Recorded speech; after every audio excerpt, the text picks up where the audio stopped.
नमस्कार सांग मैंने आज जाजपुर जिलार एक स्कूल सत घटना मु आपण मानक कहबी।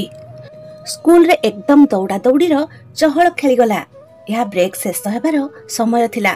एमितिरे भी पूरा 40 मिनिट पर्यंत ब्रेक दिया जाए। हेले आज जना नहीं कौन हेतिला। 25 मिनिट रे ही ब्रेक शेष होबार घंटी बजे दिया गला। आ सब शिक्षक मानकू निज निज क्लास को जीवा पई कहि दिया गला। झियो माने निज निज क्लास रे बसिबार पूरा 20 मिनिट होई गला। हेले एबे पर्यंत सेमानक क्लास को कौनसी शिक्षक भी आसी नथिले। एमिति ही सुनाशुनी रे खबर आसी पहुंची जाइथिला जे आज स्कूल रे किछि आश्चर्यजनक घटना घटिछि। हेले से घटना कौन थिला छुआ माने ए पर्यंत भी से घटना को जानि पारि नथिले। समस्ते निज निज भावना अनुसार मन गढ़ा कहानी बनैबारे व्यस्त थिले। स्पीकर रे आसुथबा शब्द समस्तंकु निज आडकू टाणी नै आसुथला। स्कूल रो प्रिंसिपल स्कूल रे उपस्थित थिबा झियो मानकू स्कूल रो खेल पड़िया रे छिड़ा हेबा पई कहिले। जहा परे कि सब झियो माने निज निज क्लास रु बाहरी दौड़ी दौड़ी पड़िया रे आसी छिड़ा हो गले। पड़िया रे प्रिंसिपल को छड़ा अन्य सब स्टाफ माने भी उपस्थित थिले। एमित्रे कि स्कूल रो माली मध्ये आसीथिला। से सेठी ही थिला। स्कूल रो गार्ड को भी डका जाइथिला। आ सब झियो मानकू गोटे लाइन बनै छिड़ा कर दिया गला। तापरे प्रिंसिपल टीचर मानकू किछि इशारा करिले। जहा पर टीचर झियो मानक आडकू बढ़ी थिले। आ छुआ मानकर चेकिंग करबा को लागिले। छुआ माने किछि भी बुझी पारु नथिले जे ए सब कोन हेउची। प्रथमे हा होला आ तापरे चेकिंग बारंबार पचारिबा परे भी से मानकू टीचर मानक तरफरु कोनोसी उत्तर मिलु नथिला। जेतेबेले सब झियो मानकर चेकिंग शेष होई गला तो प्रिंसिपल स्कूल रो चौकीदार को स्कूल भीतर को चेकिंग पाई पठै देथिले। जेमिति कि से स्कूल भीतर को जाई स्कूल भीतर अंश को तन्न तन्न करी खोजी आसु। जेमिति कोनोसी छुआ भितरे रहि जाइनी तो 10 मिनिट परे से माने भी फेरी आसिले। आ प्रिंसिपल को भितरे आ केही नाहंती बोली कहिथिले। जहा परे प्रिंसिपल को मुहरे चिंतार प्रभाव देखा गला। प्रिंसिपल एक गभीर दृष्टि सब छुआंक ऊपर पकेइले। तापरे छुआ माने को निज निज क्लास को पठै देबार अनुमति दे देले। छुआ माने गोटे लाइन रे स्कूल भीतर को जीवा को लागिले। जेतेबेले सेमानकर किछि दूरतारे प्रिंसिपल छिड़ा होई सेमानकु जाउथबार देखिबा को लागिले। सब छुआ मानकु क्लास को पठै सारिबा परे प्रिंसिपल पुणी थरे सब स्टाफ मानकु स्टाफ रूम को डकै देले। गोटे घंटा पुणी थरे मीटिंग आरंभ कर देले। स्कूल रो प्रिंसिपल बहुत चिंतित थिले। से किछि भी बुझी पारु नथिले जे से कोन करिवे आ कोन न करिवे। प्रिंसिपल को किछि भी करी सत्य खोजी बाहर करिवार थिला। नहले कथा तांको चाकरी ऊपर को आसी जाई थांता। केवल चाकरी नुहे बरम आज जो घटना घटी जदि भूल रे एराज काहाकू जना पड़ी जिवो तो स्कूल रो सब भलो खराब होई जिवो। ए कथा प्रिंसिपल बुझी पारु नथिले जे से सत पर्यंत पहुंचबे तो केमिति पहुंचबे। यहा एमिति कोनोसी छोट कथा भी नथिला जाहाकू कि अणदेखा करा जाई पारि थांता किंबा भूलेई दिया जाई थांता। कोनोसी भी स्कूल ए कथा को केमिति बा सही पारि थांता जे ता स्कूल भितरे किछि भूल काम होईची। काम भी एमिति जहा ऊपर विश्वास करिबाटा भी बहुत कष्टकर। प्रिंसिपल पुणी थरे गोटे घंटा पूर्व घटिथिबा घटना को आखि आगे रखिले। 11:15 समय होइतिला। स्कूल ब्रेक हबार केवल 10 मिनिट ही बीतीथिला। जेतेबेले कि प्रिंसिपल निज पई लंच मगैले आ निजे ऑफिस रूम रु बाहरी स्टाफ रूम को चली आसिले। जहा फल रे कि सब टीचर मानकू आ कहि परिबे कि सब छुआ मानक डायरी रे आजिर तारीख एवं नोटिस अटैच कर दिया जाऊ कहीं ना परीक्षा आरंभ होबाकू आ 5 दिन बाकी अछि। ए सब कहिबा पई प्रिंसिपल स्टाफ रूम को आसीथिले। हेले जेमिति ही से स्टाफ रूम रो कबाट पाखरे पहुंचिले आ तांको कान रे कोनोसी नवजात शिशुर कांद शब्द सुनिबाकू मिलिला तो प्रिंसिपल पछकू बुली निजर आखपाख देखिबाकू लागिले। कहीं ना स्कूल रे नवजात शिशुर कांद आश्चर्य करिदेबा वाला कथा थिला। एमिति शब्द तो केवल हॉस्पिटल एवं क्लिनिक मानकर ही सुनिबाकू मिले। तेबे एमिति शब्द स्कूल रु काहेकि आसुथला। गोटे क्षण पई प्रिंसिपल भाबिले कि कोनोसी पिलार मा स्कूल को आसीथिबे आ तांको सहित कोनोसी छोट छुआ आसीथिबो। हेले चिंतार विषय एहा भी थिला जे जदि कोनोसी महिला आसीथिले तेबे से निज सहित एमिति भाबरे एते छोट छुआ को काहेकि नै कि आसीथिले। काहेकि ना जे शब्द आसुथला से शब्द सुनी एमिति लागुथला जेमिति कोनोसी छुआ एबे एबे ही दुनिया रे जन्म होईची। ता कोनोसी तुरंत जन्म होइतिबा छुआर कांद शब्द थिला। प्रिंसिपल को एमिति कबाट पाखरे छिड़ा होइतिबार देखि टीचर भी उठिके आसी तांको पाखरे छिड़ा हेले। ଆଉ ସେ ବି ସେ ଛୁଆର କାନ୍ଦକୁ ବେଶ ଭଲ ଭାବରେ ଶୁଣିଥିଲେ। ଛୁଆର କାନ୍ଦ ଶବ୍ଦ ବାସ୍ କିଛି ସମୟ ପର୍ଯ୍ୟନ୍ତ ଆସିଥିଲା, ଆଉ ତାପରେ ବନ୍ଦ ହୋଇଗଲା। ପ୍ରିନ୍ସିପାଲ ଆଶ୍ଚର୍ଯ୍ୟ ଭରା ନଜରରେ ଟିଚର ମାନଙ୍କ ଆଡକୁ ଦେଖି ପାଟି କରି ସତ ଖୋଜିବା ପାଇଁ ବାହାରି ପଡିଲେ। ଟିଚର ମାନେ ବି ତାଙ୍କ ପଛରେ ବାହାରି ପଡିଲେ। ସେମାନଙ୍କୁ ଏ କଥା ବୁଝିବା ପାଇଁ ବେଶୀ ଡେରି ହୋଇନଥିଲା, ଆଉ ନିଃସନ୍ଦେହ ଭାବରେ ଏ ଶବ୍ଦ ଟିଚର ମାନଙ୍କ ୱାସରୁମରୁ ହିଁ ଆସୁଥିଲା। କଥା ସେମାନଙ୍କ ପାଇଁ ବହୁତ ଆଶ୍ଚର୍ଯ୍ୟଜନକ ଥିଲା। ସେମାନଙ୍କ ମଧ୍ୟରୁ କୌଣସି ଟିଚର ତ ପ୍ରେଗନେଣ୍ଟ ତ ନଥିଲେ, ତେବେ ଶବ୍ଦ ୱାସରୁମରୁ କାହିଁକି ଆସୁଥିଲା? ଯେତେବେଳେ ସମସ୍ତେ ଚାଲି ଚାଲି ୱାସରୁମ ପାଖରେ ପହଞ୍ଚିଲେ ତ ୱାସରୁମର କବାଟ ଖୋଲା ଥିଲା, ଯେଉଁଥିପାଇଁ କି ଭିତରର ଦୃଶ୍ୟକୁ ସେମାନେ ବିନା କୌଣସି ସମସ୍ୟାରେ ଦେଖିପାରୁଥିଲେ। ଯେତେବେଳେ ସେ ଦୃଶ୍ୟକୁ ନିଜ ଆଖି ସାମ୍ନାରେ ଦେଖିଲେ ତ ଏକଦମ ସମସ୍ତଙ୍କ ଆଶ୍ଚର୍ଯ୍ୟର କୌଣସି ସୀମା ରହିଲା ନାହିଁ। ସାମ୍ନାର ଦୃଶ୍ୟ ଦେଖି ସମସ୍ତଙ୍କ ଆଖି ସେମିତି ହିଁ ଖୋଲାକୁ ଖୋଲା ରହିଗଲା। ସେମାନେ ଦେଖିଲେ କି ସେମାନଙ୍କ ସାମ୍ନାରେ ଜଣେ 13 ବର୍ଷର ସପ୍ତମ ଶ୍ରେଣୀରେ ପଢୁଥିବା ଝିଅଟିଏ ନିଜ ହାତରେ ଏବେ ଏବେ ଜନ୍ମ ହୋଇଥିବା ନବଜାତ ଶିଶୁକୁ ଏପଟ ସେପଟ ଓଲଟେଇ ପାଲଟେଇ ଦେଖୁଥିଲା। ଅନ୍ୟ ହାତଟିକୁ ଜୋରରେ ସେ ସେଇ ଛୁଆର ପାଟିରେ ରଖୁଥିଲା, ଯାହାଦ୍ୱାରା କି ସେ ଛୁଆର କାନ୍ଦ ଶବ୍ଦ ଯେମିତି ବାହାରକୁ ନ ଆସୁ। ଏବେ ଜଣା ନାହିଁ ଏ କାମ ସେ ଜାଣିଶୁଣି କରୁଥିଲା ନା ଅଜାଣତରେ। ଏ କଥା କେହି ବୁଝିପାରୁନଥିଲେ ଯେ ପ୍ରିନ୍ସିପାଲ ଜଲ୍ଦି ଗୋଟେ ଆୟାକୁ ଡାକିଲେ, ଯିଏକି ଏକ ଟାୱେଲ ଆଣିକି ଆସିଲା। ଆଉ ପ୍ରିନ୍ସିପାଲଙ୍କ କହିବା ଦ୍ୱାରା ସେ ସେହି 13 ବର୍ଷର ଝିଅଟି ହାତରୁ ସେ ଛୁଆଟିକୁ ନେଇଗଲା। ଏମାନଙ୍କ ସନ୍ଦେହ ବିଲକୁଲ ବି ଠିକ ଥିଲା। ସେ ଝିଅଟି ବିଲକୁଲ ଉଲଗ୍ନ ଅବସ୍ଥାରେ ଥିଲା। ସେ ନବଜାତ ଶିଶୁଟିର ଆଉ ତାକୁ ଏବେ ପର୍ଯ୍ୟନ୍ତ ବି ସଫା କରାଯାଇ ନଥିଲା। ସେ ଛୁଆଟିକୁ ବୋଧେ ଏବେ ଜନ୍ମ ହେବାର ବହୁତ କଷ୍ଟରେ କିଛି ସମୟ ହିଁ ବିତିଥିବ। ହେଲେ ସମସ୍ତେ ବହୁତ ଆଶ୍ଚର୍ଯ୍ୟ ଥିଲେ, କାହିଁକି ନା ସେ ୱାସରୁମରେ ସେହି 13 ବର୍ଷର ଝିଅଟି ଛଡା ଆଉ କେହି ବି ନଥିଲେ। ଟିଚର ଜଲ୍ଦି ସେ ଝିଅଟି ଆଡକୁ ବଢିଥିଲେ, ଯାହା ଫଳରେ କି ତାକୁ କିଛି ପଚରା ଉଚରା କରିପାରିବେ। ହେଲେ ତା ପୂର୍ବରୁ ସେ ଝିଅଟି ଜୋର ଜୋରରେ କାନ୍ଦିବା ଆରମ୍ଭ କରିଦେଲା। ସେ ଝିଅଟି ରକ୍ତରେ ପୁରା ଜୁଡବୁଡ ଥିଲା। ବୋଧେ ସେ ସେଇ ନବଜାତ ଛୁଆଟିକୁ ଉଠେଇବା କାରଣ ପାଇଁ ତାର ପୁରା ଡ୍ରେସ ନଷ୍ଟ ହୋଇଯାଇଥିଲା। ପ୍ରିନ୍ସିପାଲ ଟିଚରଙ୍କୁ ରହିବା ପାଇଁ କହିଲେ, ଆଉ ନିଜେ ହିଁ ସେ 13 ବର୍ଷର ଝିଅଟି ପାଖକୁ ଗଲେ। ଆଉ ତାକୁ ସ୍ନେହରେ ଗେହ୍ଲେଇକି କହିଲେ କି ଆୟା ଆଣ୍ଟିଙ୍କ ପାଖରେ ହାତ ମୁହଁ ଧୋଇ ଷ୍ଟାଫ ରୁମକୁ ଆସ, ମୁଁ ତୋ ପାଇଁ ବହୁତ ଗୁଡିଏ ଚକୋଲେଟ ଆଉ ଗିଫ୍ଟ ରଖିଛି। ଗିଫ୍ଟ କଥା ଶୁଣି ସେ ଝିଅଟି ଚୁପ ହୋଇଗଲା। ଆଉ ଦ୍ୱିତୀୟ ଆୟା ଆସି ତା ହାତ ଗୋଡ ମୁହଁ ଧୋଇଦେଲା, ଆଉ ସବୁ ମଇଳା ସଫା କରିଦେଇ ତାକୁ ନେଇ ଷ୍ଟାଫ ରୁମକୁ ଆସିଗଲା, ଯେଉଁଠିକି ପ୍ରିନ୍ସିପାଲ ଏବଂ ଅନ୍ୟ ଟିଚର ମାନେ ତା ଆସିବାର ବହୁତ ସମୟରୁ ଧୈର୍ଯ୍ୟହରା ହୋଇ ଅପେକ୍ଷା କରିଥିଲେ। ସେ ଆସିବା ମାତ୍ରକେ ପ୍ରିନ୍ସିପାଲ ତାକୁ ଗିଫ୍ଟ ଧରେଇ ଦେଲେ, ଆଉ ତାପରେ ସେ ନବଜାତ ଶିଶୁଟି ଆଡକୁ ଇଶାରା କରି ପଚାରିଲେ, ଏ ଛୁଆ ତୋର କିଏ? ସେ ଛୁଆଟି କହିବାକୁ ଲାଗିଲା କି ଇଏ ତ ଏଇଠି ୱାସରୁମ ବେସିନରେ ହିଁ ପଡିଥିଲା। ସେ ଲାଜେଇ ଗଲା। ଯେତେବେଳେ ସେ ତାକୁ ଉଠେଇଲା ତ ସେ ଛୁଆଟି କାନ୍ଦିବାକୁ ଲାଗିଲା। ପ୍ରିନ୍ସିପାଲ ସେ ଝିଅଟିକୁ ପଚାରିଲେ କି ତୁ ଟିଚରଙ୍କ ୱାସରୁମକୁ କାହିଁକି ଯାଇଥିଲୁ? ତୁ ଜାଣିଛୁ ନା ଷ୍ଟୁଡେଣ୍ଟ ମାନଙ୍କ ପାଇଁ ଅଲଗା ୱାସରୁମ ଅଛି, ତେବେ ଏଠିକି ତତେ କିଏ ପଠେଇଥିଲା? ସେ ଛୁଆଟି ଆଗକୁ କିଛି କହିବା ପୂର୍ବରୁ ଷ୍ଟାଫ ମାନଙ୍କ ଭିତରୁ ଜଣେ ଟିଚର କହିବାକୁ ଲାଗିଥିଲା କି ସେ କହିଲେ କି ମ୍ୟାଡାମ ଏ ଝିଅର ସକାଳୁ ପେଟ ଖରାପ ଥିଲା, ସେ ସକାଳୁ ଅନେକ ଥର ୱାସରୁମକୁ ଯାଇ ସାରିଥିଲା। ହେଲେ ଲଞ୍ଚ ବ୍ରେକ୍ ସମୟରେ ଯେତେବେଳେ ସେ ୱାସରୁମକୁ ଗଲା ତ ସେଠି ପୂର୍ବରୁ କେହି ଥିଲେ, ସେଥିପାଇଁ ସେ ସେଇ ୱାସରୁମକୁ ମୋ ପାଖକୁ ଆସିଗଲା। ଏମର୍ଜେନ୍ସି ଥିଲା, ସେଇଥିପାଇଁ ମୁଁ ତାକୁ ଷ୍ଟାଫ ରୁମର ୱାସରୁମକୁ ଯିବା ପାଇଁ ଆଉ ବ୍ୟବହାର କରିବା ପାଇଁ ଅନୁମତି ଦେଇଦେଲି। ଟିଚରଙ୍କ କଥା ଶୁଣିବା ପରେ ପ୍ରିନ୍ସିପାଲ ଝିଅଟି ଆଡକୁ ବୁଲିଥିଲେ, ଆଉ ତାକୁ ପଚାରିଲେ କି ଝିଅ ଯେତେବେଳେ ତୁ ୱାସରୁମକୁ ଆସିଲୁ ତ ସେତେବେଳେ ଏଠି ପୂର୍ବରୁ କେହି ଥିଲା କି, କିମ୍ବା ତୁ ଏଠି କାହାକୁ ଯାଉଥିବାର ଦେଖିଛୁ କି? ଏ କଥାରେ ସେ ଝିଅଟି ମୁଣ୍ଡ ହଲେଇ ନା କହିଦେଲା। ସେ କହୁଥିଲେ କି ସେ ଯେତେବେଳେ ପରିସ୍ରା କରିସାରି ୱାସରୁମ ବେସିନରେ ହାତ ଧୋଉଥିଲା ତ ତାକୁ ୱାସରୁମ ବେସିନରେ ଏ ଛୁଆଟି ମିଳିଥିଲା। ପ୍ରିନ୍ସିପାଲ 10 ମିନିଟ ପର୍ଯ୍ୟନ୍ତ ସେ ଝିଅଟି ସହିତ କଥା ହେଲେ, ପ୍ରଶ୍ନ ପଚରା ଉଚରା କରିଲେ, ହେଲେ ସେ ଛୁଆଟି ବେଶୀ କିଛି କହିଲା ନାହିଁ। ବରଂ ଏମିତି ପ୍ରଶ୍ନ ପଚାରିବା ଦ୍ୱାରା ସେ ବହୁତ ଡରିଗଲା। ହେଲେ ପ୍ରିନ୍ସିପାଲ ତାକୁ ସ୍ନେହରେ ଥାପୁଡି ଦେଇ ଆଉ କହିଲେ କି କ୍ଲାସରେ କିମ୍ବା ଘରେ କାହାରକୁ ବି ଏ ଛୁଆ ବିଷୟରେ କହିବୁ ନାହିଁ। ଯଦି ତୁ ଏମିତି କରିବୁ ତେବେ ତତେ ଦଣ୍ଡ ଦିଆଯିବ, ଆଉ ଯଦି ତୁ ଏମିତି ନ କରିବୁ ତେବେ ତତେ ବହୁତ ସାରା ଗିଫ୍ଟ ମିଳିବ।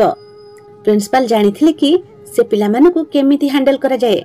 ଝିଅଟିକୁ ଏପଟ ସେପଟ କଥା କହି ସେ ସେହି 13 ବର୍ଷୀୟ ଝିଅଟି ମୁଣ୍ଡରୁ ଏସବୁ କଥା ବାହାର କରିଦେଲେ। ଆଉ ତା ସହିତ ପ୍ରିନ୍ସିପାଲ ଲଞ୍ଚ ବ୍ରେକ୍ ବନ୍ଦ କରି ସବୁ ଝିଅମାନଙ୍କୁ ଖେଳ ପଡିଆକୁ ଡାକିଲେ, ଯାହା ଫଳରେ କି ସମସ୍ତଙ୍କର ଚେକିଂ ହୋଇପାରିବ। ହେଲେ କୌଣସି ଖୋଜ ଖବର ମିଳିନଥିଲା। ସେ ନବଜାତ ଶିଶୁଟିକୁ ସଫା କରିବା ପରେ ତା ପାଇଁ କ୍ଷୀର ଆଉ ପୋଷାକର ବ୍ୟବସ୍ଥା ମଧ୍ୟ କରାଗଲା। ସେ ସମୟରେ ଛୁଆଟି ଷ୍ଟାଫ ରୁମର ବେଞ୍ଚ ଉପରେ ଶୋଇ ରହିଥିଲା। ଯେତେବେଳେ କି ସ୍କୁଲର ସବୁ ଷ୍ଟାଫ ମାନେ ପ୍ରିନ୍ସିପାଲଙ୍କ ଆଡ଼କୁ ଦେଖୁଥିଲେ, ଯିଏକି ଏଠି ସେଠି ବୁଲୁଥିଲେ, ଆଉ ସେ ବାରମ୍ବାର ନବଜାତ ଶିଶୁଟି ଆଡ଼କୁ ଦେଖୁଥିଲେ। ପ୍ରିନ୍ସିପାଲ ନିଜ କ୍ୟାବିନରେ ନିଜ ଲ୍ୟାପଟପ୍ ମଧ୍ୟ ମଗେଇ ନେଇଥିଲେ। ସେ ସ୍କୁଲରେ କେବଳ 4ଟି ହିଁ କ୍ୟାମେରା ଥିଲା, ଯାହାକି ସ୍କୁଲର ପ୍ରାର୍ଥନା ହଲ୍ ସହିତ ଷ୍ଟାଫ ରୁମ୍ ଏବଂ ପ୍ରିନ୍ସିପାଲଙ୍କ ରୁମ୍ର ବାହାରକୁ କଭର କରୁଥିଲା। ପ୍ରିନ୍ସିପାଲ ସେ କ୍ୟାମେରା ନିଜ ଲ୍ୟାପଟପ୍ ସହିତ କନେକ୍ଟ କଲେ। କିଛି ସମୟ ପୂର୍ବରୁ ପିଅନ ଲ୍ୟାପଟପ୍ ନେଇ ଆସିଥିଲା। ପ୍ରିନ୍ସିପାଲ କେବଳ ଗୋଟେ ଟିଚରକୁ ଛାଡ଼ି ବାକି ସବୁ ଟିଚରମାନଙ୍କୁ ନିଜ ନିଜ କ୍ଲାସକୁ ଯିବା ପାଇଁ କହିଦେଲେ। ତାପରେ ସେ ଟିଚରକୁ ନେଇ ଲ୍ୟାପଟପ୍ ଖୋଲି ବସିଗଲେ। ଆଉ ତାର କିଛି ସମୟ ପରେ ସକାଳର ସବୁ ଦୃଶ୍ୟ ତାଙ୍କ ସାମ୍ନାରେ ଥିଲା। ସେ 10 ଜଣ ପିଲାଙ୍କ ଲିଷ୍ଟ ବାହାର କରିଲେ, ଆଉ ତାପରେ ଗୋଟେ ଗୋଟେ ଜିନିଷକୁ ଧ୍ୟାନରେ ଦେଖିବାକୁ ଲାଗିଲେ। 10ଟା ବେଳ ଠାରୁ ନେଇ 11ଟା ପର୍ଯ୍ୟନ୍ତ କେବଳ 3 ଜଣ ଷ୍ଟାଫ ହିଁ ସେ ୱାଶରୁମକୁ ଯାଇଥିଲେ, ଆଉ ସେମାନଙ୍କୁ ଫେରିବାରେ ମଧ୍ୟ ଦେଖାଯାଇଥିଲା। ଭିଡିଓ ଚାଲି ଚାଲି 11:45 ପର୍ଯ୍ୟନ୍ତ ପହଞ୍ଚି ସାରିଥିଲା, ଆଉ ସେହି ସମୟରେ ପ୍ରିନ୍ସିପାଲଙ୍କ ଅଫିସ ନମ୍ବରରୁ କାହାର କଲ୍ ଆସିଗଲା। ପ୍ରିନ୍ସିପାଲ ଟିଚରଙ୍କୁ ଦେଖିବା ପାଇଁ କହିଦେଇ ପିଅନ ଡାକିବା ଦ୍ୱାରା ନିଜେ ଅଫିସ ଆଡ଼କୁ ଚାଲିଗଲେ। ଯେତେବେଳେ ସେ ଟିଚର ଭିଡିଓ ଦେଖିବାକୁ ଲାଗିଲେ, ଆଉ ଭିଡିଓ 11:50 ପାଖରେ ପହଞ୍ଚି ସାରିଥିଲା। ଯେତେବେଳେ ସେ ଭିଡିଓ ଦେଖିବା ସମୟରେ ସେ ଟିଚରଙ୍କ ମୁହଁରେ ଆଶ୍ଚର୍ଯ୍ୟର ଭାବ ଓହ୍ଲେଇ ଆସିଥିଲା, ଆଉ ତାପରେ ତା ମୁହଁର ଚିନ୍ତା ଆଉ ତା ମୁହଁର ରଙ୍ଗ ଫିକା ପଡ଼ିଗଲା। 11:52ରେ 13 ବର୍ଷର ଝିଅଟି, ଯିଏକି 7ମ ଶ୍ରେଣୀରେ ପଢୁଥିଲା, ସେ ସେଠିକି ଯାଇଥିଲା, ଯିଏକି 12:05ରେ ଫେରି ଆସିଥିଲା। ସେ ଟିଚରଙ୍କ ହାତ ଗୋଡ଼ରୁ ଏକଦମ ଝାଳ ବୋହିବାକୁ ଲାଗିଲା। ସେ ଥର ଥର ହାତରେ ଭିଡିଓକୁ ଏକଦମ ଅଟକେଇ ଦେଲେ, ଆଉ ତାପରେ ତାକୁ କ୍ଲୋଜ କରିବାକୁ ଲାଗିଲେ। ଯେମିତି ଯେମିତି ଭିଡିଓ କ୍ଲୋଜ ହେଉଥିଲା, ଭିଡିଓ ଝିଅଟିର ମୁହଁରେ ଥିବା ଡର ବଢି ବଢି ଚାଲିଥିଲା। ସେ ଝିଅଟି ବହୁତ ଡରିଗଲା ଭଳି ଜଣା ପଡୁଥିଲା, ଆଉ ବାରମ୍ବାର ଚୋର ନଜରରେ ଏପଟ ସେପଟକୁ ଦେଖି ଚାଲିଥିଲା, ଯେମିତିକି ତାକୁ କୌଣସି ଚୋରି ଧରା ପଡ଼ିଯିବାର ଡର ଅଛି। ତା ସହିତ ସବୁଠୁ ବଡ଼ କଥା ଯାହାକି ଟିଚରକୁ ଭାବିବା ପାଇଁ ବାଧ୍ୟ କରିଦେଉଥିଲା, ସେ ଛୁଆର ଚାଲି ବହୁତ ଅଜବ ଥିଲା। ସେ ଥଙ୍ଗେଇ ଥଙ୍ଗେଇ ଏପଟ ସେପଟ ହୋଇ ଚାଲୁଥିଲା।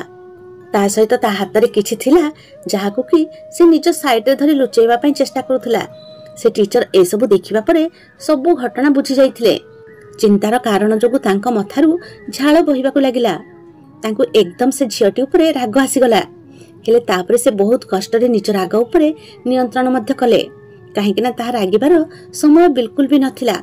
ସେ ସମୟରେ ସବୁକିଛି ହୋସର ସହିତ କରିବାର ଥିଲା, ଜୋଶରେ ନୁହେଁ। ଏହା ସବୁ ଭାବି ସେ ନିଜ ରାଗ ଉପରେ ନିୟନ୍ତ୍ରଣ ରଖିଲେ, ଆଉ ତାପରେ ଏକ ଗଭୀର ନିଶ୍ୱାସ ନେଇ କିଛି କଥା ଭାବି ସାରିଥିଲେ ଯେ ତାକୁ କ'ଣ କରିବାର ଅଛି।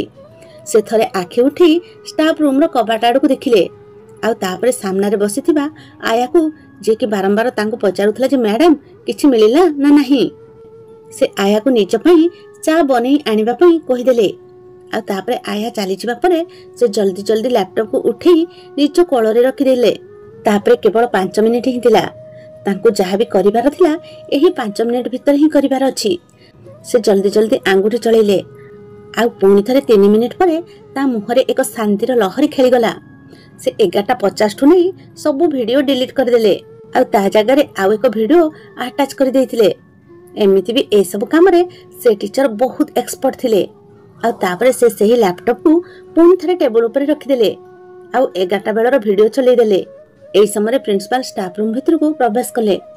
ଆସିକି ସେ ଟିଚର ପାଖରେ ଛିଡା ହୋଇଗଲେ, ଆଉ ତାଙ୍କୁ ପଚରା ଉଚରା କରିବାକୁ ଲାଗିଲେ, ଯେଉଁଥିରେ ଟିଚର ଜଣଙ୍କ ନାଁ କହି ମୁଣ୍ଡ ହଲେଇ ଦେଲେ। ସେ କହିଲେ କି ଏବେ ପର୍ଯ୍ୟନ୍ତ କେହି ବି ଏପଟକୁ ଆସିନାହାନ୍ତି। କଥା କହିବା ସମୟରେ ସେ ବହୁତ ଥଙ୍ଗେଇ ଯାଉଥିଲେ, ଯାହାକୁ କି ପ୍ରିନ୍ସିପାଲ ବହୁତ ଧ୍ୟାନରେ ଦେଖୁଥିଲେ, ହେଲେ ସେ ଏସବୁରେ ପୁରା ଧୁରନ୍ଧର ଥିଲେ। ପର ମୁହୂର୍ତ୍ତରେ ସେ ନିଜକୁ ନିଜେ ସମ୍ଭାଳି ନେଇଥିଲେ। କିଛି ସମୟ ପରେ ଆୟା ଚା ନେଇ ଆସିଥିଲା। ଚା ପିଇ ସାରିବା ପରେ ଟିଚରଙ୍କ ଦେହ ଅଚାନକ ଖରାପ ହୋଇଗଲା। ସେ ପ୍ରିନ୍ସିପାଲଙ୍କଠୁ ଘରକୁ ଯିବାର ଅନୁମତି ନେଇନେଲେ। ନିଜ ଭାଣିଜୀକୁ ବି ନିଜ ସହିତ ନେଇଯାଇଥିଲେ, କାହିଁକି ନା ଏବେ ଏମିତିରେ ବି ଛୁଟି ହେବାର ସମୟ ହୋଇଯାଇଥିଲା। ତା ଘର ସ୍କୁଲ ଠାରୁ 10 ମିନିଟ୍ ଦୂରରେ ଥିଲା। ନିଜ ଘରର ଗେଟ୍ ଭିତରକୁ ପଶିବା ମାତ୍ରକେ ହିଁ ସେ ନିଜ ଭାଣିଜୀ କେଶକୁ ଜାବୁଡ଼ି ଧରିଥିଲା, ଆଉ ଟାଣି ଟାଣି ଆଣି ନିଜ ଶାଶୁଙ୍କ ପାଦ ତଳେ ପକେଇଦେଲା, ଆଉ ନିଜ ଶାଶୁଙ୍କୁ କହିବାକୁ ଲାଗିଲା ଯେ ମା, ନିଜ ଗେହ୍ଲି ନାତୁଣୀକୁ ସମ୍ଭାଳନ୍ତୁ। ମୁଁ ତୁମକୁ ପୂର୍ବରୁ ବି କହିଥିଲି ଯେ ତାକୁ ଅନ୍ୟ କୌଣସି ସ୍କୁଲକୁ ପଠେଇ ଦିଅ, ହେଲେ ତମକୁ ଏସବୁ କଥାରେ କୌଣସି ଚିନ୍ତା ନାହିଁ। ଏ ଚରିତ୍ରହୀନକୁ ମୋ ମୁଣ୍ଡରେ ହିଁ ଲଦି ଦେବାର ଥିଲା। ଆଜି ତ ମୁଁ ତାକୁ ବଞ୍ଚେଇ ଦେଇଛି, ହେଲେ ଯଦି ତାର ଏମିତି କୀର୍ତ୍ତିକଳାପ ରହିବ, ତେବେ ଦେଖିବ ମା, ସାରା ଦୁନିଆ ଆଗରେ ଦିନେ ନା ଦିନେ ଆମ ମାନ ସମ୍ମାନ ସବୁ ମାଟିରେ ମିଶେଇ ଦେବ ଏ ଝିଅ। ତାକୁ କହିଦେବେ ଯେ ଆଜିଠାରୁ ମୁଁ ତାକୁ ନିଜ ସ୍କୁଲକୁ ନେଇକି ଯିବି ନାହିଁ। स्कूल रे कौन एबे तो मु याकू निज घरे मध्य रखिबी नहीं ताकू एठू पठेई दियो। बास एतिकी कही से निज रूम को जाई सारिथिला जेतेबेले कि ता सासू निज नातुणी को निज छाती रे जाबुड़ी धरी आश्चर्यचकित भावे निज बौर कईची भली चलीथिबा पाटी को देखुथुले। से समय जदि ताकू आउ केही देखि नै थांता तेबे से केबे भी भाबी पारि न थांता जे ए स्त्री लोक गोटे स्कूल रो टीचर बोली। छाड़ंतु से निज बहु को गुणु गुणु होई 3-4 पद कहवा परे निज नातुणी उपर ध्यान देले जार रंग बिल्कुल हलदिया पड़ी सारिथिला। ता हाथ गोड़ शीतल पड़ी आसुथिला। से समय ताकू निज पादरे किछि ओदा ओदा अनुभव हैला। से जेमिति ही निज पाद को सामना रे रखिथिला तो ता मुंड बुलेई देला आ से तळे पड़ी गला। तार पूरा गोड़ रक्त रे जुड़बुड़ थिला। तांको नातुणी तांको कोलरे बेहोश होई गला। से जेमिति ही निज नातुणीर अवस्था देखिले तो तांको हाथ गोड़ फुली जाइथिले भी से बहुत कष्ट रे निज नातुणी को निजे संभाली हॉस्पिटल रे पहुंची गले जेउठी कि तांको नातुणी को जल्दी इमरजेंसी रे एडमिट करई दिया गला। से इमरजेंसी वार्ड बाहरे एपट सेपट घुरी बुलुथिले। तांको निज नातुणी विषय रे बहुत संदेह होउथिला। किछि समय परे डाक्टर बाहर को आसिले आउ जहा सब डाक्टर कहिले से सब सुनी तांको निज कान उपरे विश्वास हेउ नथिला। काहेकि ना ताहा एमिति ही कथा थिला जहा विश्वास करिवार योग्य ही नथिला। ए सब 13 वर्षर झियो सहित भला केमिति होई परिबो। से बिल्कुल डरी गले। एबे डाक्टर जहा भी सब कहउथिले ता भूल तो होई परिबो नाही ना। सेठी 2 घंटा हॉस्पिटल रे रखिबा परे तांको नातुणी को घर को पठेई दिया गला। ताकू होश आसी सारिथिला हेले से बिल्कुल चुप होई गला जेमिति ता पार्टी रे केही ताला पकेई देची।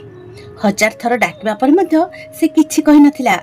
आगामी 5 दिन पर्यंत से निज नातुणी को स्कूल पठेई नथिले हेले 6ठ दिन परीक्षा थिबा जुगु से ताकू अटकेई पारले नाही आ निजे ही ताकू स्कूल को छाड़िबा पई आसी जाइथिले। आ से प्रिंसिपल को देखा करिबा पई चाहुथिले जेमिति कि से तांको पचरा उचरा करि परिबे जे ए केमिति का स्कूल छुआ मानकर एते सब होई जाउची हेले स्कूल रे काहाको किछि भी जणा नथिला। हेले तांकर प्रिंसिपल को सहित भेट होई पारला नाही। अन्यपटे जेमिति ही छियटी निज क्लास रे पहुंचला तो ता टीचर ताकू जल्दी ऑफिस रूम को जिबा पई कहि देले। प्रिंसिपल को डाकिबा कथा सुनी से छियटी एकदम डरी गला आ ता देहरु झाळ बहिबा को लागिला। एई कथा पई से बहुत डरुथिला आ एते दिनरु से एइथि पई स्कूल को आसु नथिला। से जानिथिला जे प्रिंसिपल ताको काहे कि डाकुचंती सेइथि पई से जिबा को भी चाहु नथिला। प्रथमे तो से बहुत कष्ट रे क्लास रे बसिथिला काहे कि ना क्लास रो सब झियो माने ताको घृणा भरा नजर रे देखुथिले ताटू दूरे जाई बसुथिले जेमिति कि से झियो कोनोसी अछुआ वस्तु कोनोसी भी पिला ता सहित कथा हेबा पई राजी नथिले। एमिति रे कि ता संग माने भी ताको खराब खराब कहि ताठारु अलगा होई गले आ ता सहित ता टीचर को गभीर नजर ताको भीतरु खंड खंड करि दउथुला। एमिति परिस्थिति रे से प्रिंसिपल को डाकरा सुनी से चिंतित होई गला आ निज मुंड तळकु करी कांदिबा को लागिला। सेतेबेले ता क्लास टीचर रागी जाई ता पाखरे पहुंचीथिले आ ताको उठेई निज सहित टाणी टाणी प्रिंसिपल को रूम को नै गले। प्रिंसिपल को रूम पर्यंत आसी जेमिति ही ता क्लास टीचर ताको छाड़िले से पुणी थरे बाहर को दौड़ीबा को लागिला। हेले से बाहर को जीवा पूर्व भीतर को आसुथवा प्रिंसिपल को इशारा रे ताको धरि निया गला भल भाबरे ताको काबू करि निया गला। सेतेबेले प्रिंसिपल चली चली ता पाखो को आसुथले आ से छोटो झियोटी कान रे एक शक्त चापुड़ा मारिले आ कहिबा को लागिले कि जे निज को निजे कोन भाबुछु निज बयस देख आ निज कीर्तिकलाप देख एते कम बयस रे तते ए सब करिबा पई टिके लाज लागिलानी आ एबे खसी पड़ौछु तते कोन लागुथला हमको कोन किछि जणा पड़िबनी। एहा तोर भूल धारणा आमे सब किछि जानि सारिचु सत केबे लुचि रहि पारे ना। एबे कह जे तू ए सब काहे की करिलु आ ए सब किछि तो सहित किए करिछि। प्रिंसिपल आरंभरु टिके कड़ा बनिले आ शेषरे किछि नरम शब्द आपणे से झियो को रागी थांते तो कहा ऊपर रागी थांते। तांको सामना रे छिडा होइतिबा झियोटी जहार हाइट 4 फुट थिला ता लुह आखिरु झरी गाल बट देई तळे पडुथिला आ भୟରେ से थर थर थरुथिला। प्रिंसिपल को कथा सुनिबा मात्र के से आयाटू निज हाथ छड़ी प्रिंसिपल को पाद तळे पड़ी गला आ कहला कि मु किछि भी करिनी मैडम मोर कोनोसी भूल नाही मते किछि भी जणा नाही। मु घर को जाई जेजेमा को कहितली जेजेमा कहितली कि ए सब भय करिबा कथा नुहे एहा तो सब भगवान को दान तू चिंता करनी मो कथा को विश्वास करंतु मैडम मु सत कहूची मु किछि भी करिनी मु बिल्कुल भी खराब नुहे मैडम सब पिला माने मते खराब कहउचंती मु बिल्कुल भी खराब नुहे। एति कोई झियाडी प्रिंसिपल को पाद तले बेहोश होई गला झीटी अवस्था देखि प्रिंसिपल प्रथमे ताकू हॉस्पिटल नहीं गले आउ तापरे सेठू तांकू जहा जना पड़िला ताहा तांको पाद तळु माटी खसई देबा पई काफी थिला। प्रिंसिपल तुरंत ही स्कूल को फोन करी स्कूल रो इंचार्ज को लिस्ट बनैबा पई कहि देले। से दिन जेते भी सब लोक स्कूल रे उपस्थित थिले सेमानक ना लिस्ट रे लिखि दिया जाऊ आउ काली जे कोनोसी परिस्थिति रे मध्य सेमानक स्कूल को डका जाऊ। एबे प्रिंसिपल बहुत स्ट्रिक्ट होई सारी थिले। से छुआटी रो चिकित्सा परे प्रिंसिपल ताको घर को पठाई देले। ता परदिन सकाळे प्रिंसिपल को टेबल ऊपर सब रेकर्ड रखा गला। प्रथमे तो प्रिंसिपल निजे ही सब कथार अनुध्यान करिले। से सब लोक आज स्कूल रे उपस्थित थिले तेणिकी से गार्ड हेई थाउ किंबा पियन कि स्वीपर हेई थाउ ना काहेकि सब लोक मानकु स्कूल पड़िया रे जमा कर दिया गला। तार किछि समय पर प्रिंसिपल सिटी हॉस्पिटल वाला को फोन मध्य करथिले। पाखापाखि अध घंटा पर हॉस्पिटल रो पूरा टीम स्कूल रे आसी पहुंची गला जो माने कि समस्त को डीएनए टेस्ट करबा पई आस्थिले। काहेकि ना से दिन जेते बेले प्रिंसिपल से झियोटी को हॉस्पिटल नेकी जाइथिले तो डाक्टर कहिथिले जे से छुआटी कोनोसी शक्त आघात पाई बेहोश हो जाइथिला। आउ रिपोर्ट एहा कहउथिले जे झियोटी को से दिन ऋतुस्राव होइथिला आउ एहा तार प्रथम थर होइथिला आउ ताकू ए विषय रे कोनोसी खबर नथिला। से किछि भी जानि नथिला काहेकि ना से झियर बापा मा नथिले। से निज आई मांक सहित निज मामू माई को घरे रहउथिला हेले जणा नाही ता माई को से निरीह झियोटी सहित कोन शत्रुता थिला। बिचरा जेजेमा तो पुराना जुगर चिंताधारा रखिबा वाला थिले। से भाबुथिले कि झियो मानकु 14-15 वर्ष ही ऋतुस्राव होइथाए हेले आजिकाली रो समय बदली जाइछि। एबे तो प्राय झियो मानकर 12-13 वर्ष बयस रे ऋतुस्राव होई जाउछि। 13 वर्षर झियो जहार ना कल्पना थिला ता सहित भी ए सब होइथिला। 13 वर्ष बयस रे ही तार ऋतुस्राव आसीथिला। से दिन से ए विषय कहबा पई जने टीचर को पाखक जाइथिला जे कि ताको किछि आवश्यक जिनिस देबा परे वाशरूम को पठाई देले। तापरे से टीचर को मार मृत्यु हो जाइथिला। सेथिमै से सेही समय ही इमरजेंसी रे छुट्टी नै चली जाइथिले। आज से प्रिंसिपल अनेक थर कहबा परे स्कूल को आसीथिले। से दिन घर को आसीबा परे कल्पनार माई ता सहित जे व्यवहार करथिले तापरे कल्पना बहुत डरी गला। से भाबिला कि ता द्वारा बहुत किछि भूल हो जाइछि जहा कि हेबार नथिला। सेथिपई बोधे माई एमिति कहउचंती। तापरे से निज जेजेमार कथा मध्ये सुनिथिला जहा कि से डाक्टर को कहउथिले जे एते छोट छुआटी सहित ए सब केमिति होई परिबो। ए सब सुनी से डरी जाइथिला। से अधिक भाबिबा पई बाध्य होई जाइथिला। आ ठीक सेतिक बेले ता क्लास रो छुआ माने ताको खराब कहबा आरंभ कर देइथिले। ता सांग माने ताको खराब एइति पई कहउथिले काहेकि ना सेमानक घर लोक एवं टीचर मानक मुहरु ताको खराब कहबार सुनिथिले। आउ एहा भी सुनिथिले जे कल्पनार एते छोट बयसर छुआ होइछि हेले कल्पना ए कथार अजଣା थिला। से भाबुथिले कि बोधे पीरियड्स पई सब पिला माने ताको खराब बोली कहिचंदी। हेले हॉस्पिटल रे पहुंचबा परे प्रिंसिपल को संदेह भी दूर होई गला। प्रिंसिपल जेतेबेले कल्पना को छाड़िबा पई ता घर को जाइथिले तो प्रिंसिपल को भेट कल्पनार जेजेमांक सहित होइथिला। आ से ताको घरर समस्या विषय पचारि बुझिथिले। तापरे प्रिंसिपल फेरी आसीथिले।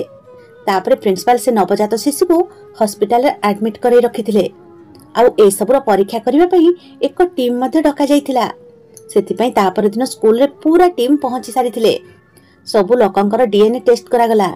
जेतेबेले प्रिंसिपल निज सहित सब स्टाफ एवं टीचर मानकर टेस्ट करिबा पई कहिले सेमानक मध्यरु जने टीचर थिला जहार मुहर रंग फिका पड़ी गला। ताकू देखि प्रिंसिपल को मुहरे भी एक हस खेली गला काहेकि ना से पूर्वरु ही ता विषय जानि सारिथिले। हेले बिना प्रमाण रे से ताकू समस्तक सामना को आनिबा पई चाहु नथिले। हेले एबे तांको विश्वास थिला जे प्रमाण बहुत जल्दी तांको हाथ मुठा को चली आसीबो। केवल 3 दिन रो अपेक्षा करिबार थिला काहेकि ना एते सारा रिपोर्ट गोटे दिन रे मिलिबाटा संभव नथिला। एते सब रिपोर्ट अति कम रे 3 दिन रो समय नै जिवो। एमिति चाहू चाहू ही 3 दिन बीती गला। चतुर्थ दिन सब रिपोर्ट प्रिंसिपल को हाथ रे थिला। प्रिंसिपल काहा को किछि न कहि स्कूल रु बाहर को बाहरी जाइथिले। आउ सीधा कल्पनार घरे जाई अटकी गले। आउ कल्पनार घर को जीवा समय से नवजात शिशु को निज सहित नहीं जीवा पई भूली नथिले काहेकि ना से छुआटी ए घरर थिला। किछि समय पर कल्पनार माई भी घरे पहुंची जाइथिला। आउ प्रिंसिपल को घरे देखि बिल्कुल डरी गले। हेले जेमिति ही से निज छुआ को देखिले तो से तुरंत ही कल्पना को बड़ बड़ आखिरे देखिबा को लागिले। आ कहिले कि देख मा तम नातुनी केउ कारनामा करि के आसीछि। आम मुहरे तो ये चून काली बोली देइछि। आम मान सम्मान माटी रे मिसई देइछि। ए बयस ही ये माँ बनी जाइछि। कल्पनार माई दुई हाथ में ताकू जाबुड़ी धरी ताकू दोहले चलथिले। हेले से कल्पना को बेसी किछि कहबा पूर्वरु ठीक सेतिकी बेले कल्पनार मामू कबाट बाट दे घर भितर प्रवेश कले। जे कि आसीबा मात्रे कि ही कल्पनार माई को कल्पना पाखरु टाणी आनी ठेली देइथिले। प्रिंसिपल से नवजात शिशु को नहीं कल्पनार जेजेमा पाखक गले। आ छुआटी को तांकरी कोଳରେ रखि सारिबा परे से कहबाकू लागिले जे ए होची आपनक संपत्ति, ए छुआ आपनक बहुर। यह मते जणा नाही जे ए छुआ आपनक पुअर कि आउ काहार। सबुठु प्रथमे आपण निज पुअर डीएनए टेस्ट करी ए छुआ को आपणै पारंती। काहेकि ना आपनक बहु माने ए स्त्री लोक बहुत धोकेबाज। कल्पनार जेजेमा आश्चर्यचकित हुई कल्पनार माई पाखक आसीथिले। से कहले कि मु तते जने बहुत भल टीचर भाबिथिली, हेले मु भूल थिली। काहेकि ना जे नारी निज संतान को जन्म दे सारिबा परे ताकू आपणैबा बदलरे ताकू मारिबा पई छाडी दिए, से नारी काहाको बा कोन शिक्षा दे परिबो। तू तो मां कहिबार भी योग्य नुहे। तू निज गर्भरु जन्मित नवजात शिशु को मारिबा पई छाडी देलु आ दोष गोटे निरीह 13 वर्षर छुआटी ऊपर लदी देलु। निज इज्जत बंचेबा पई थरटिए एहा भाबिलुनी जे से निरीह झियटी जीवन रे कोन प्रभाव पड़िबो। तू काहाको कोन शिक्षा देबु। से टीचर रो निज स्वामी छडा आउ काहा सह संपर्क आउ ए छुआ तार से प्रेमिकर थिला। सेति पई ए छुआ को दुनिया को आनिबा को से चाहु नथिले। मते क्षमा कर देबो, मु आपन को मो स्कूल रे रखि परिबि नाही। एतिके कहि प्रिंसिपल सेटु चली गले। ए छुआ आउ काहार नथिला, बरम कल्पना माईर पुओ थिला, जाहाकू कि से जन्म देबा मात्र के से फोपाड़ी देइथिला। ये तार कोनोसी प्रथम संतान भी नथिला, बरम से या पूर्वरु निजर 3 थर गर्भ नष्ट करई सारिछि। ताकू छुआ बिल्कुल भी पसंद नथिला। सेतिपई से निज छुआ को जन्म देबा पई चाहु नथिला। कल्पनार मामू सेई समय ही से स्त्रीलोक को डिवोर्स दे घर बाहर कर देले। ए स्त्रीलोक एहार ही योग्य थिला। निज इज्जत बंचेबा पई से अनेक लोकन को विपद रे ही पकई देथिला। ता पई स्कूल रो भलो ब्रांड खराब हेउ बंची जाइथिला। आ ता सहित एते लोकन को ऊपर खालीटारे संदेह करा जाइथिला। कल्पना भली निरीह झियटी ऊपर बिना कोनोसी कारणरु दोष लदी दिया गला। ता जीवन नष्ट करि दबार चेष्टा बहुत बड़ अपराध थिला। ए सब क्षमार योग्य बिल्कुल भी नथिला। आ नाही एमानक भितरे एते साहस थिला जे ताको क्षमा करी पुणी थरे निज पाखरे रखि पारि थांते। मु आपण मानको पचारुछि जे से स्त्री लोकर स्वामी ताको डिवोर्स देई ठीक करिछि ना भूल। श्रोता बंधु माने आजिर ए कहानीटी को नै आपनकर मतामत कोन मते कमेंट करी निश्चित जणैबे। आशा करूछि आजिर ए कहानीटी आपण मानको निश्चित पसंद आसीथिबो। आ पसंद आसीथिले भिडियोटी को लाइक शेयर आ चैनल को सब्सक्राइब करिया को बिल्कुल भी भूलंतु नहीं। तेबे आजि पई रहूछि, पुणी थरे देखाबो आ एक सुंदर कहानी सहित आ एक नुवा भिडियो रे रहूछि। जय जगन्नाथ।